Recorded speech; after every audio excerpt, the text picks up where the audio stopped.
انا اسراء صالح سوبر ابله. النهارده انا مع اصول ومبسوطه قوي. خرجت من كليه حقوق انجليزي جامعه القاهره. انا الفاوندر بتاع شركه سوبر ابله وبعلم العيال عربي وبعمل محتوى للغه العربيه بس بطريقه كرتون.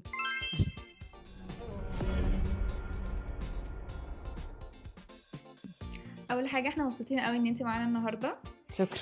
ايه اللي الهمك ان انت تبداي في سوبر ابله؟ اللي الهمني ان انا ابدا في سوبر ابله انه في مشكله كبيره في العربي عند الاجيال الجديده، بدات من الجيل بتاعي وعماله تزيد اكتر واكتر ومحدش بيحاول يحلها، او اللي بيحاولوا بيحلوها بطريقه مش بتجيب نتيجه مظبوطه. فقررت اغامر واجرب لان انا بحب العربي قوي وعايزه احاول ان انا اعمل حاجه فعلا. اوكي، انت اصلا بتحبي العربي من وانت صغيره، يعني انت جدا. شاطره فيه وبتحبيه جدا. اوكي، طيب انت ليه اخترتي السن من سنتين لكمان سنين بالذات؟ عشان الاكبر من كده بيبقى صعب قوي انك تغيري حاجه في العقليه بتاعتك، خاصه ان هو بقاله فتره طويله ماشي على وتيره معينه، فصعب قوي انك تخليه يحيد عنها. طيب انت شايفه ان الاطفال ده في السن ده يقدروا اصلا يعرفوا هويتهم وثقافتهم؟ يعني في الاطفال ده ممكن الاطفال في السن ده هيقدروا يستوعبوا حاجه زي دي؟ الاطفال وهي عندها سنتين ممكن تلاقيه بيتكلم عن ديناصورات، بيقول اسامي اصلا انا مش عارفه انطقها دلوقتي. هتلاقيه مثلا بيقول سترايتيروتوبس، اوكي. يعني ده اسم اصلا عشان اقوله عماله اقطعه، هو بيقوله مره واحده، هو بيقول اشطر مني. لو سالتيه ده شكله عامل ازاي، لو تديله مجموعه ديناصورات تقول ده اسمه ايه، هتلاقيه يقول لك ده تيركس وده مش عارف ايه وده ايه. انا لحد النهارده مبقاش عارفه. ولو سالتيه يقول لك ده بلانت ايتر وده مش عارف مين. اللي يقدر يعرف ده يقدر يعرف أي حاجه ثانيه. طب انت شايفه يعني هو ايه اللي بيفرق طفل عن طفل عارف هويته ولغته ومعتز بيها من طفل تاني؟ يعني انت ايه اللي حسيتي في الجيل بتاعك؟ انت قلتي المشكله بدات اصلا الناس اللي في الجيل بتاعك اللي انت حاسه ان هم اصلا مش بيعرفوا يتكلموا عربي وهم شايفين الانجليش واللغات التانية ارقى ومش عارفه ايه.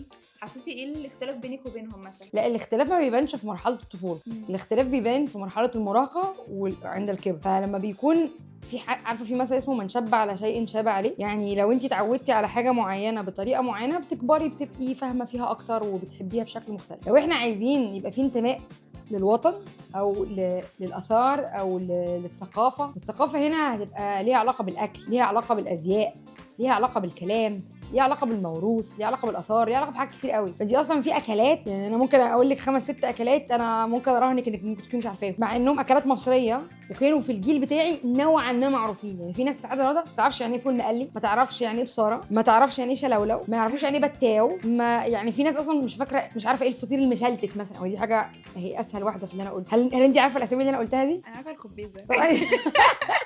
طلعت اجابه تانية.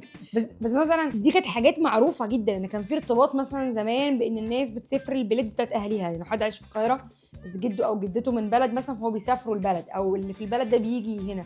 وكانت الجيران، يعني حتى انا عمر ما كان اهلي في بلد، لكن كان لينا جيراننا عندهم بلاد بيسافروا لها. فكان فكره ان جارك بيجيب حاجه يوزعها عليكي فانت بتدوقي منه فتعرفي ده اسمه ايه، ده جزء من الثقافه، ده شيء اندثر ما بقاش موجود. فكل ده بيأثر على اللغه، والناس مش متخيله ان ده ليه تأثير مباشر على اللغه، اللي هي ليها تأثير مباشر برضو على الهويه وعلى الانتماء، اللي هو ليه تأثير مباشر بقى على المدى البعيد على فكره الوطنيه بس، مش بس الاميه القرائيه.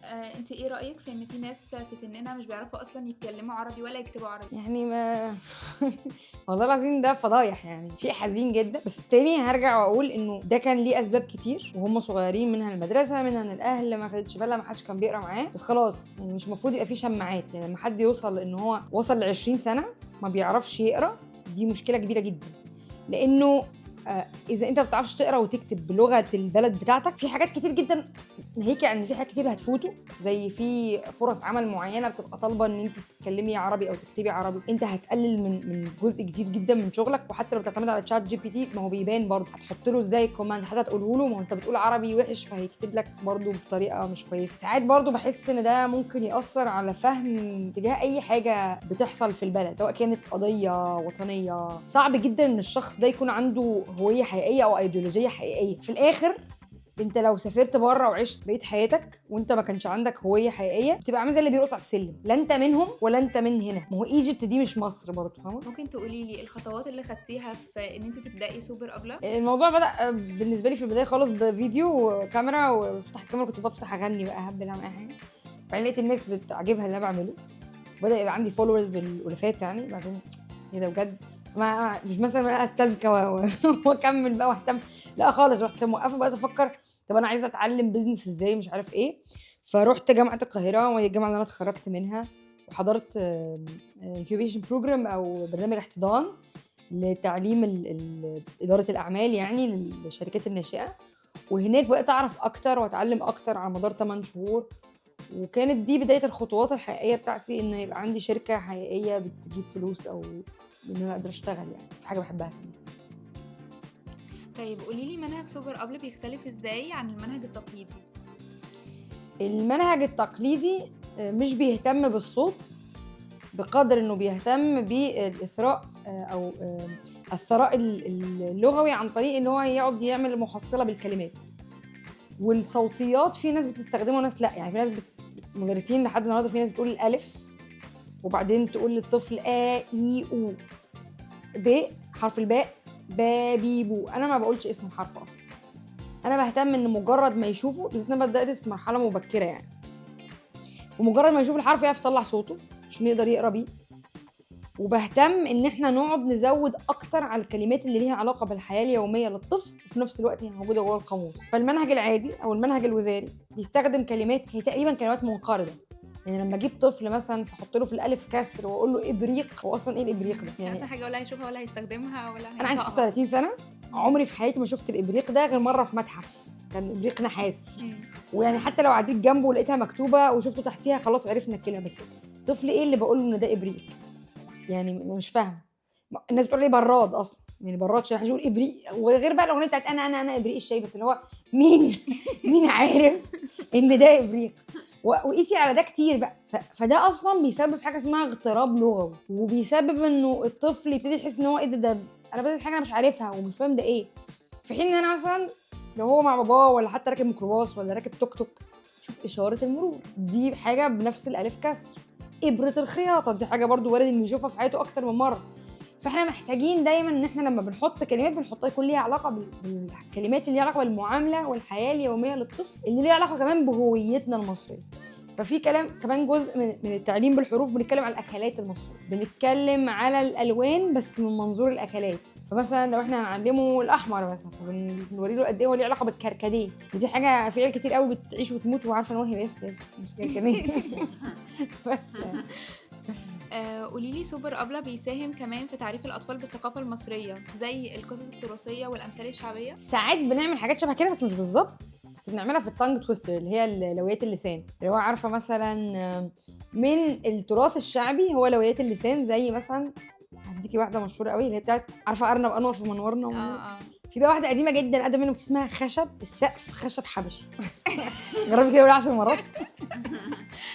انا نفسي مش هعرف، بس اللي هو فمثلا دي واحده من الطرق اللي احنا بنبتدي نخلي التراث الثقافي يكون الولاد بيعرفوه بشكل اسهل. وفي بقى واحده برضو تراث ثقافي مشهوره جدا اللي بتاعت ستي بست لي بسبوسه بالسمنه والسكر. هو ده تراث يعني الحاجات تراث طبعا. كلمه تراث اصلا معناها ما تركه الاجداد للابناء من الازياء والطعام والمباني وطريقه المعيشه واللغات. اذا فان اي شيء بيقع في ال5 انا قلتهم دول هو تراث. فبالتالي ان انا لو احييت لعبه قديمه، يعني لعبه الحجله اللي هي هوب سكوتش اللي هي عارفه اللي شبه الاولى دي. ايوه انا عارفه الاولى. في ناس بتسميها الحجله. اللعبه دي تراث وموجوده اصلا في حاجه شبهها على جدران المعابد. شوفي بقى لها كام الف سنه بتتلعب. لعبه نطه الانجليز اللي هي مش عارفه اسمها ايه بالانجليزي، اللي هي حد بيوطي اسمها حاجه باجي كده. ايوه اسمها حاجه بيجز مش عارف ايه. دي حليب يا لبن. لا حليب يا لبن تشيل حد على كتفك. دي مثلا يعني كل ده تراث. فاحنا لما هقول لك على حاجه دلوقتي، اغلب العيال اللي بقابلهم لما يجوا يعملوا قرعه في لعبه يقول لك اني ميني مايني هي حادي بادي كرومب زبادي، بس تعيش عيشه اهلك وقول حادي بادي كرومب زبادي، فاهمه؟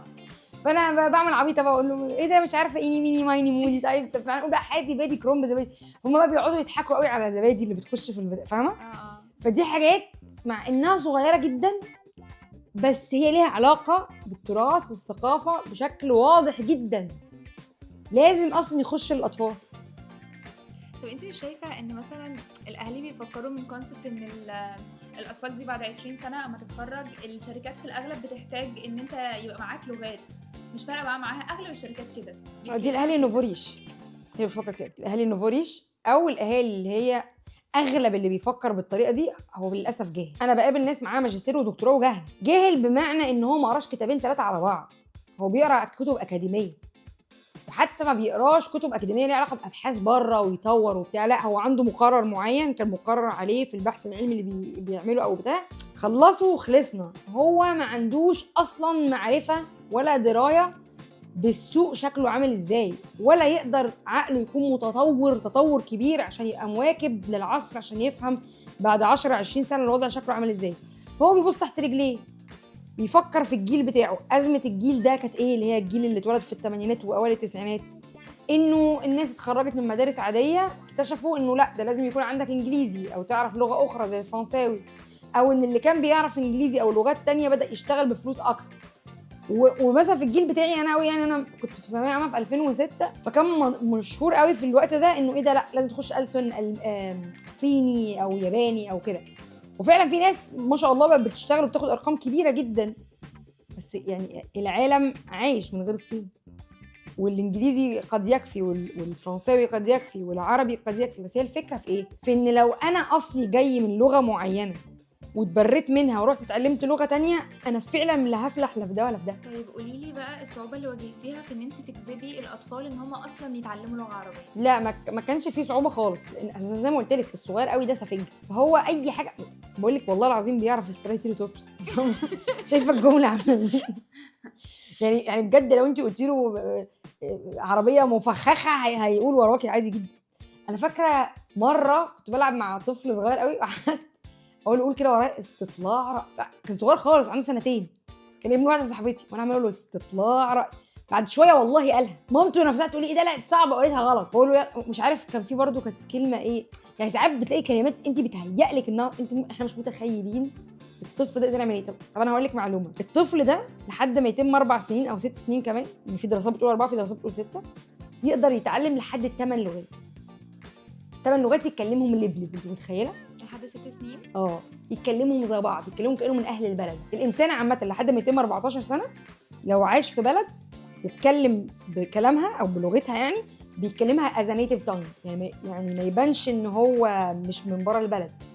عشان كده مثلا بتلاقي مصريين كتير كانوا عايشين في السعوديه كبروا وبيتكلموا كانهم سعوديين، او كان عندهم اصحاب سوريين او شوام او كده تلاقيهم بيعرفوا يتكلموا بلهجات تانية، لان هو طول طفولته تحت 14 سنه بيتكلم مع الناس دي، فاكتسب منهم نفس طريقه اصل اللغه عباره عن ايه غير عن صوت، نغمه. لو ظبطتي النغمات بتاعه الحروف وطريقه نطقها هنا يبقى عندك النيتيف تاون، مش بس النطق الصح، يعني مش بس ان انا اقول ثعلب مثلا كده انا خلاص بعرف عربي، لا ما هو هتلاقي المصري بيقولها بطريقه والسوداني بيقولها بطريقه والعراقي بيقولها بطريقه، حتى لو كلهم بينطقوا الثاء ثاء، بس هتلاقي في صوت تاني بيجي، فهو فرق النغمات ده. الطفل اللي احنا بنتعامل معاه اللي هو لا وصعب والمناهج مش عارف ايه ده، اي حاجه ينفع يتعلمها طالما بالذات في اللغات، طالما هي جايه بجمل تامه. بمعنى ايه؟ بمعنى انه لو اقول له على حاجه مثلا بالانجليزي وانا عايزه اقول له افتح الباب، فهقول له open the door، مش هروح اقول له افتح الدور، هات الشوز، امسح النوزه. والله هنا لا هيتعلم لا عربي ولا انجليزي، فاهمه؟ الاهالي بقى مش الاطفال، يعني الاهالي اصلا بيبقوا يعني هي تتربى بالظبط، يعني الاهالي اصلا هي اللي بتبقى عايزه اولادها يتكلموا انجليزي، شايفين ان دي حاجه حلوه ليهم. انت بقى ازاي بتقنعيهم او لا انا ما بقنعهمش، انا ما ست كبيره مسنه، انا مش قادره اقنع حد، انا بحط اللي انا بعمله وبيجي لي الشخص اللي هو فعلا فاهم انا بقول ايه، وبيجي يدفع في الخدمه دي ويجي يدفع في المعسكر اللي احنا بنعمله ويجي يدفع في كل الحاجات، فاهمه؟ او بيتفرج على الحاجات على اليوتيوب او الاقيه بيبعت لي ويسالوني الناس اسئله اللي فعلا عايز. هم نسبه كبيره يعني ولا احنا بنحضر؟ في امل دايما ان شاء الله يعني. انا عايزه اعرف اكتر بقى عن يعني الموضوع البروسيس بتمشي ازاي بقى؟ انهي بخصوص ايه بالظبط؟ يعني انا دلوقتي ابني عايزه اعلمه لغه عربيه وهو عنده 4 سنين، فبجيلك ايه بقى اللي بيحصل؟ بيكون اونلاين مش اونلاين؟ يعني انت حضرتك قلتي معسكر احنا بنعمل حاجتين، حاجه منهم بنعمل معسكرات صيفيه او شتويه او حتى في الربيع معسكر بيبقى طول فتره الاجازه، بنعمل حاجه اسمها كاريكولم انتجريشن اللي هو بنربط العلوم باللغه العربيه، فنبتدي يبقى المنهج نفسه مرتبط ببعضه. فمثلا بعلمه عن تجربه علميه معينه، ابتدي اجيب اصلها اللغوي بشكل معين، ويبقى الانشطه اللي بتحصل طبقا طبعا لكل سن موجوده. فده دي طريقه احنا بنعلم بيها، او ان احنا بيبقى عندنا ورش عمل اسبوعيه موجوده في مناطق مختلفه في القاهره، والناس بتجيب ولادها وبتحضر الورك شوب دي. او مثلا حد يقول لا والله طيب انا مكان بعيد، او انا بره القاهره، او انا بره مصر، دول بيتفرجوا على اليوتيوب، ودي خدمه مجانيه تماما، انه الحلقات احنا بنحطها على اليوتيوب الناس بتتفرج عليها.